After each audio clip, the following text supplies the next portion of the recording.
Hello everyone, it's Andrea and welcome to my January bullet journal setup. All supplies I use will be listed in the description box below. I really quite enjoyed all the black and white I used for the setup and decided to carry it on through to January in the space theme. I started by outlining all the fine details of the space station. I wanted to keep the majority of the page white so the moon is covering the bottom 2/3. My theme color for this month is going to be gray. I used this color for all the shading on the moon and the space station. When I colored in the background, I carefully went around all the edge parts first. I also used a blank piece of paper as to not color all over the sides of the book. I was considering putting the title on the moon as footprints, but then I chose to write it in the dark space above. I wanted the letters to be white, so I outlined everything first. The year's numbers are going to be the constellations under the title. Since I had planned out how every number was going to look, I colored around each star. I did this throughout the entire book, and I really should have just colored in the background and then added the constellation words. But I was committed to draw around every single star. FYI, this took forever. And because the black is just a little streaky with only one layer, I went over this again. I'll be doing this for everything that is black. I had done some black felt tests and chose the Faber-Castel PITT Artist pen. I explained more of this in the setup video, which I will link below if you would like to watch it. Then I went over those stars with the white Jelly Roll pen, my new best friend this year. I also added a bunch of stars everywhere else. First I started with the larger ones, then I added a whole bunch of tiny ones just by lightly touching the pen to the page. I finished my constellations by drawing in the 2019. I started to divide my calendar page into individual boxes. Each box is 6 squares by 6 squares. I really love having my ruler back, but I'm not using it as much as I would have before, since last year's challenge for me was to not use it for 1 year. And I gotta say, I really quite enjoyed the freeness of it.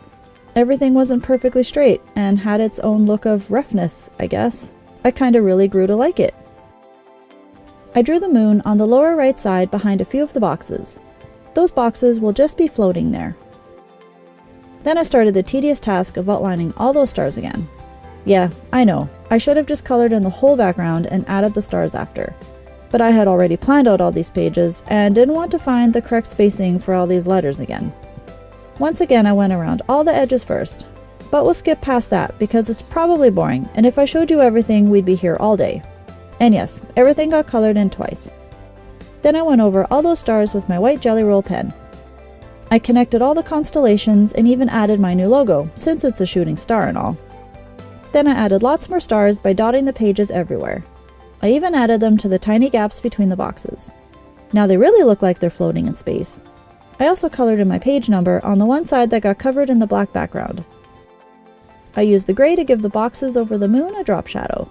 That floating illusion is looking better and better. Then I shaded the moon and the craters. I wrote the days of the week in white along the top, then I numbered all the boxes. I continued using the tall font from before in my 2019 setup. My mood tracker is going to be on a white page, even though I think it would have looked better on a black page. I wrote the title at the top, then marked all the invisible edges of the days of the month. Each box is 4 squares by 4 squares. Then I drew little constellation moods at the bottom. Now you see why this would have looked better on a black background. Oh well, if you love this mood tracker and decide to use it, you could put it on a black background. I numbered each square in the bottom corner. For my habit tracker, I really wanted to incorporate some planets.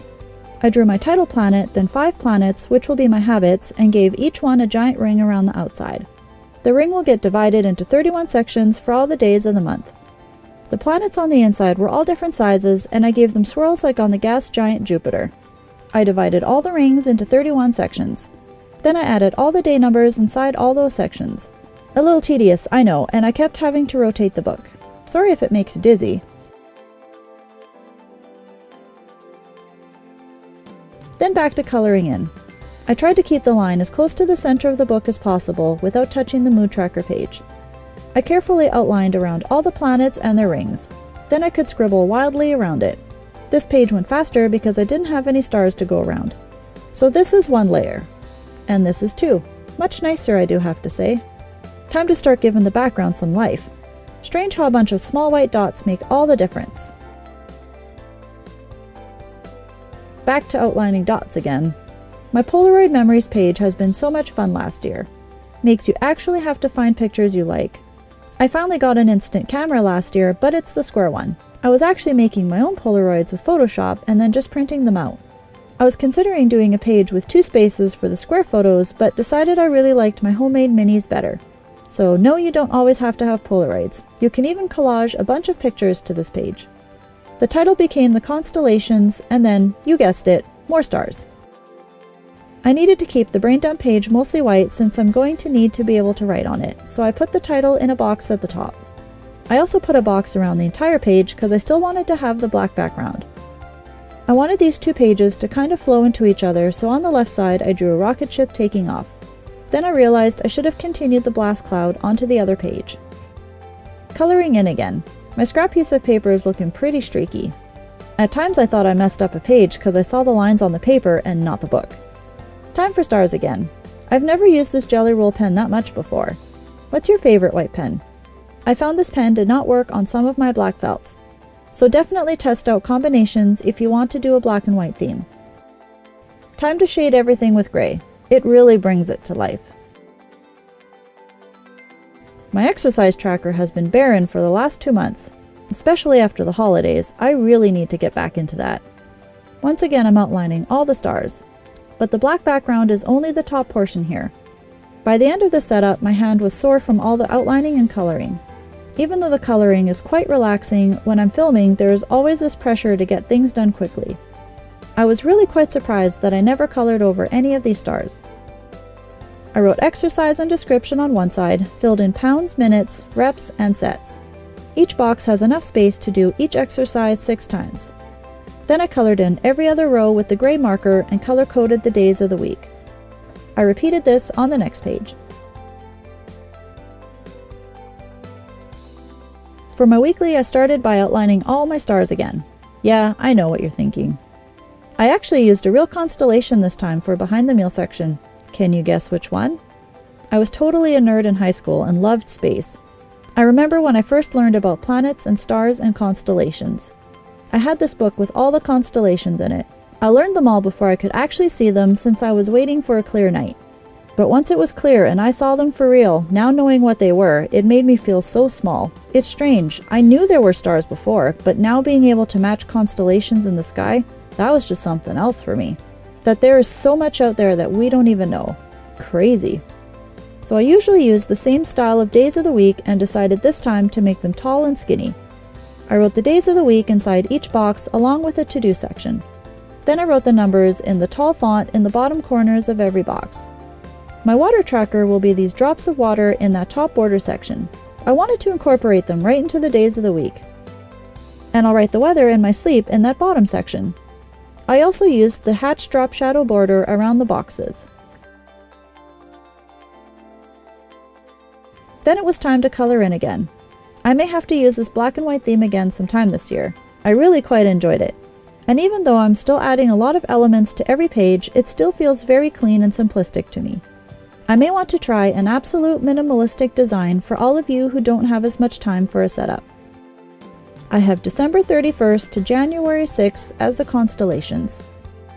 Then my one real constellation. Did you figure out which one it is? It's Orion. It was one of my favorite ones to look at when I was younger. Time for stars. Lots of stars. Then I added the fine line details to all the lettering. I also added a few stripes of gray to the tops and bottoms of all the days of the week. Lastly was to shade in the moon and give the meal tracker a drop shadow. Then I went back and colored in all the January items from the setup. I really hope you have enjoyed this month's theme as much as I have, and I hope I may have inspired you to just go for it and start bullet journaling.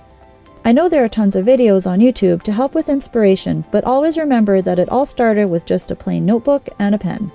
If you try any of the spreads I have created, please tag me on Instagram at Amazing-Andrea1. That's with underscores. I would love to see your recreations. If you don't want to miss next month's setup, don't forget to hit that subscribe button. As always, thanks for watching, and I hope to see you next time.